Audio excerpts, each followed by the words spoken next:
चिखली तालुका पंचायत समिती अंतर्गत येणाऱ्या धानोरी गावामध्ये रोजगार हमी योजनेअंतर्गत झालेले या एका विहिरीचे काम जेसीबी मशीनच्या साह्याने करण्यात आले असा आरोप रामदास वामन गावंडे तक्रारकर्त्याचा आरोप आहे। वसंता वामन गावंडे यांनी मजूर न वापरता मशीन लावून हे काम केले आहे असे रामदास गावंडे आणि दत्तात्रय गिरगुणे यांचा आरोप आहे। तरी तक्रारमध्ये असे म्हटले आहे की या विहिरीचे बिल निघूच नये आणि निघाल्यास दोन्ही तक्रारकर्ते हे लोकशाही मार्गाने उपोषण करणार असा इशारा त्यांनी बीडीओला दिलाय। विहिरीचं खोदकाम हे जेसीबीच्या सहाय्याने झालेलं आहे। आमच्या गावामधील ही एक विहीर हे पूर्ण काम जेसीबीच्या सहाय्याने झालं। पूर्ण काम विहिरीचं काम पूर्ण झालेलं आहे। कोणत्या योजनेतली विहीर आहे? रोजगार हमी योजनेतली। हे मजुरांना व्हायला पाहिजे होतं, हे मजुरांना झालेलं नाही। मजुरांना झालेलं नाही। बरं, काय तुम्हाला काय अपेक्षा आहे बीडीओकडून?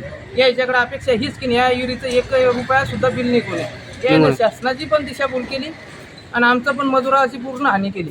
आणि जर बिल निघाल्यास काय समोरचं पाऊल असेल? बिल निघाल्यास डायरेक्ट उपोषणाला बसू आम्ही पंचायत समिती समोर। याला जिम्मेदार कोण असेल? याला जिम्मेदार हे कार्यालय राहील, पंचायत समिती कार्यालय। तुमची काय अपेक्षा आहे? बिल निघाल्याच नाही पाहिजे का? बिल निघायलाच नाही पाहिजे। सर्व प्रूफ आहे का तुमच्याकडे? सर्व प्रूफ आहे, व्हिडिओ शूटिंग आहे, फोटो आहेत, लाईव्ह व्हिडिओ आहे। विहिरीचं 5 ते 6 दिवस काम चाललंय, 1 पण मजूर लागलेला नाही तिथे। Okay boss. गाव माझा न्यूज करिता किरण शेजूळ, बुलढाणा।